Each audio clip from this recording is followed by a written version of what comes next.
During our last class, you learned the plural personal pronouns. You already knew je and tu and il and elle and vous, speaking to one person formally. You knew those forms when you were speaking to or about one person.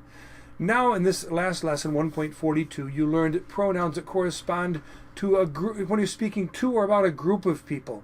For example, you already knew je when you're speaking about yourself. Now, when you speak about yourself and others with you, you've learned nous.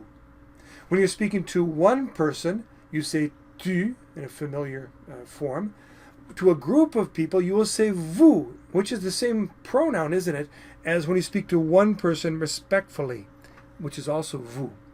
And then you learned that when you speak to about one male, you would say il, or about one female, you would say elle. Well, now the plural, when you're speaking about a group of boys or men, you say il also. You say it the same way, spelled differently, but that's not an issue for now. You say it the same way, and this is the gesture I use. 2 fingers waved back and forth, indicating that I'm talking about a group of people. So that's il. And speaking about a group of girls, you would say elle. When you have a mixed group, males and females, you always use il to refer to all of them. So how that leads to a natural question. I said in the last lesson that there should be a natural question surging up in your mind. And what is that question? Did you figure out what it is? What's the next logical topic for our study? No, the question is not what time this class ends. The question should be, how are you going to modify the verb? How are you going to conjugate the verb to fit these new pronouns? We know that with je and tu and il and elle, we chop the verb. And with vous, we add the sound e. What's going to happen now when we have nous as a subject? Well, we're going to add the sound on to the stem, the first part of the verb. On is like the letter o pronounced through your nose. On. And this is the gesture I tend to use to remind you of that conjugation. On. So instead of saying j'habite, I will say nous habitons. And instead of saying je vends, I will say nous vendons. And instead of, what's a verb with ir, sortir. Instead of saying je sors, now I'll say nous sortons. So nous adds the sound on to the stem of the verb. Vous should not be surprising. It's identical to vous when you're speaking to one person plural. When you're saying vous, speaking to a group of people, you will also add the sound e, just like you did with vous singular formal. You will say vous parlez, vous écrivez, vous donnez, etc. The last of the pronouns, the il and elle, is speaking about a group of people. This requires a little bit of thought. These are the most complicated ones. You learned from me that when you are speaking about je, using je or tu or il or elle singular as the subject of a verb, you knew there were 3 kinds of verbs. Verbs that end in the sound e, like jouer, donner, parler. Verbs that end in the sound re, like vendre, prendre. And verbs that end in the sound ir, like sortir or partir. You learn that with the verbs that end in the sound e, which are by far the more common ones, that you close your mouth when you use je, tu, il, elle as the subjects. You close your mouth on that last consonant in their stem, in their first part. You don't say je habite, you don't say j'habite, you say j'habite. You don't say je écoute, you say j'écoute. You close your mouth in that last consonant. However, when you come to the verbs which are less common, that end in the sound re in their original form, like prendre, comprendre, vendre, and the verbs that end in the sound ir, like sortir and partir, and at least in sound, écrire, that you're going to leave your mouth, I said, hanging open like a dead fish. You say, je sors, je pars, j'écris, je vends. My mouth remains open. I don't close it on a final consonant sound in the stem. Now, when you're saying il and elle plural, speaking about a group of people, now you are going to close your mouth on the last consonant sound in those verbs, which are less common, ending in re and ir. I'll give you examples here. Let's take, speaking about one person, il. I want to say, use the verb vendre. See, it doesn't end in the sound e. So normally I leave my mouth hanging open. I say, il vend. When I say they do this action of selling, I'm going to say il, and I'll use this gesture on the table here. I hope I don't break anything, but to remind you that you're to close your mouth in the last consonant sound. Ils vendent. When I want to say, take sortir, sortir. Notice before the ir there's a sound t, sortir, okay? So usually I say, talking about one person, il sort. My mouth is open. If I'm talking about they, saying that they do this action of going out, I say ils sortent. Ils sortent. Let's take comprendre.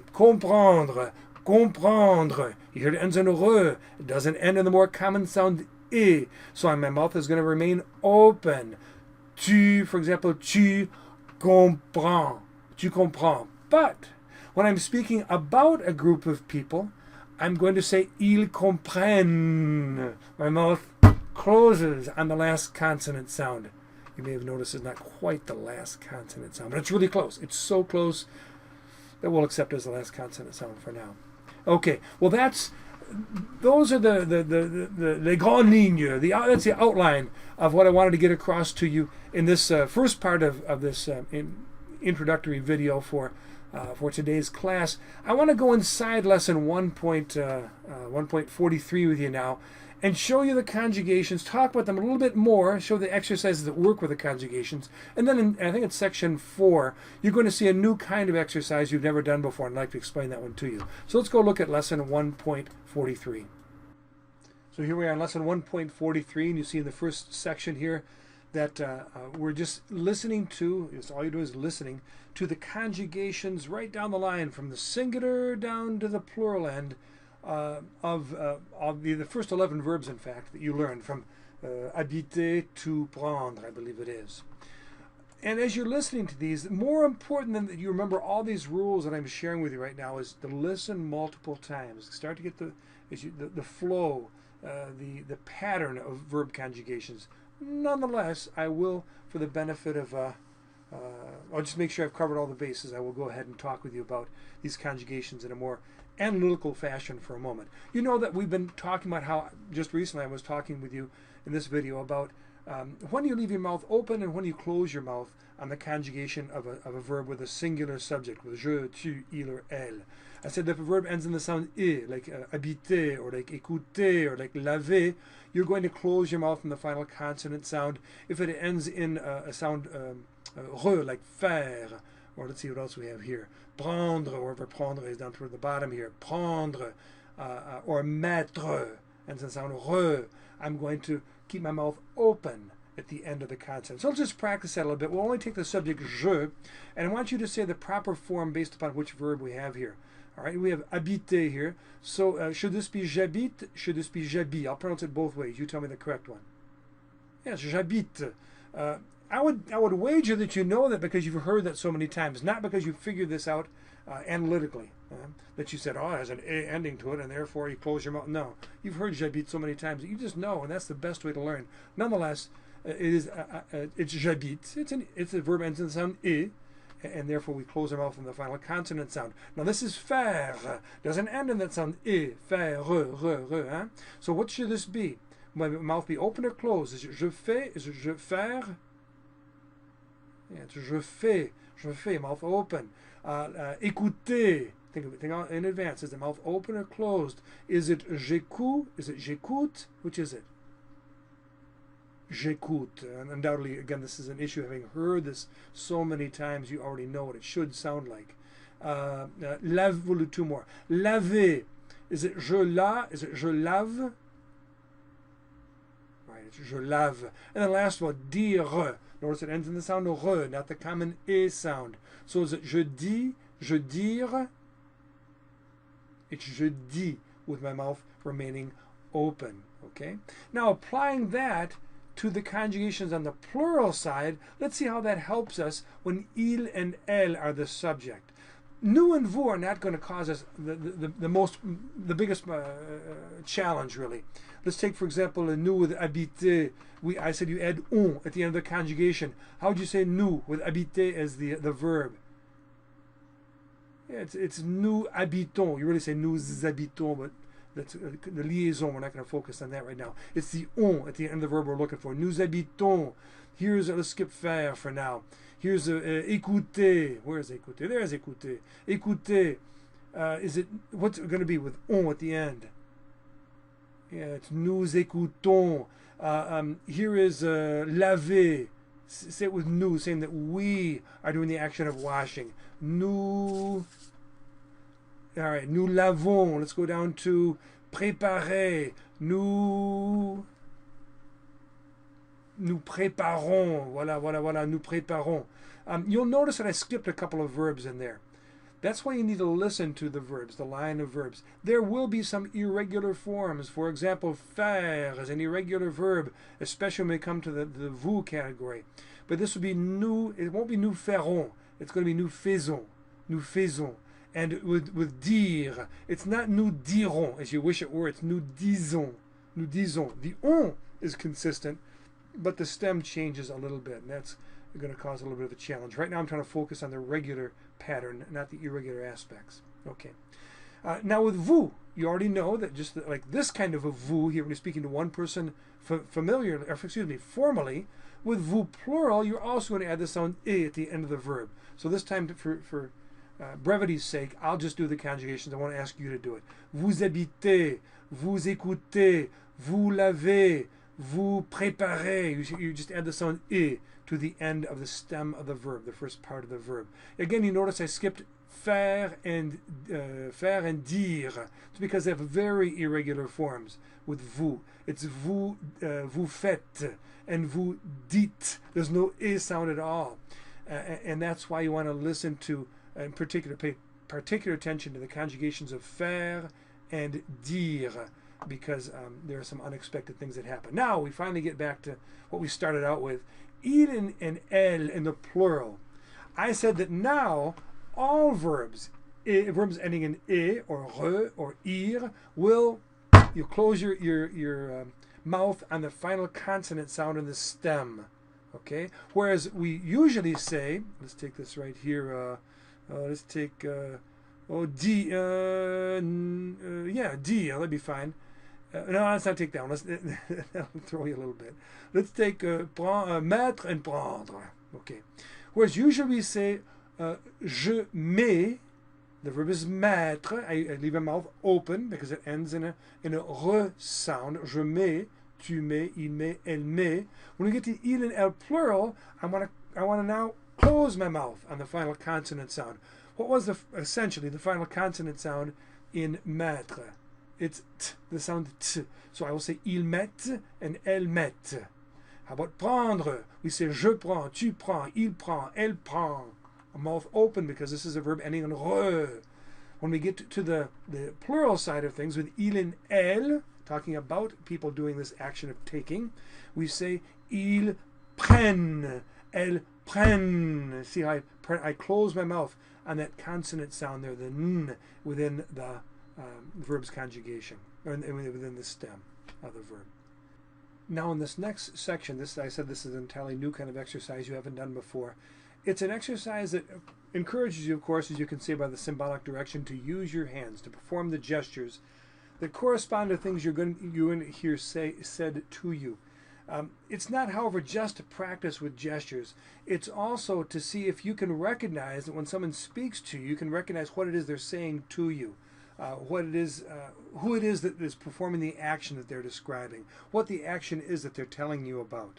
So this is how it's going to work. As you look at the number 1 here, for example, you see 2 black squares, and you probably think, it looks like some pictures are missing from Mr. Nesbitt's website. That's not it at all. These black squares are supposed to be black. With a red border, it indicates that you're simply supposed to click on them, and you're going to, rather than see images, you're going to hear a statement made to you. Let's listen.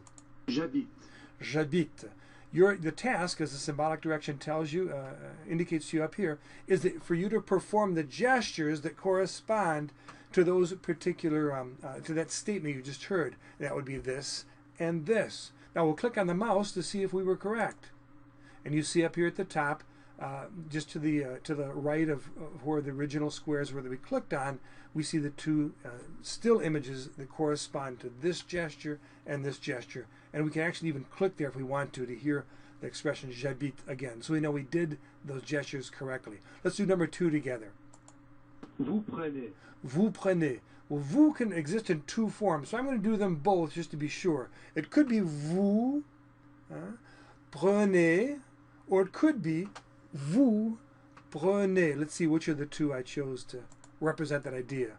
I used the plural. Vous prenez. Vous prenez. And let's do number 3 last of all. You click on the black square there, or black squares, and you hear Tu écoutes. tu écoutes. Tu écoutes are the gestures that I should perform. I click here, and do I see that? Yes, tu écoutes. I've done this. I've done the gestures correctly. I've understood what was said to me. Well, that's it for lesson 1.43. It's time for you now to get into the lesson. You'll watch an instructional video at the beginning where I'll speak in French about the conjugations that are used with these plural personal pronouns, and then you'll get into the exercises that follow the video as well.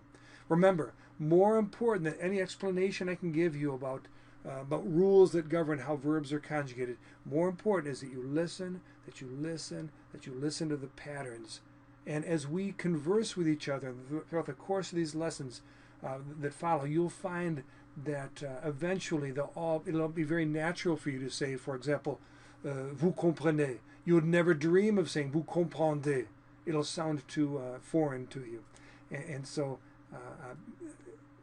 listen over and over again to the conjugations, and don't get too stressed out about the issue of the rules that I've tried to explain to you.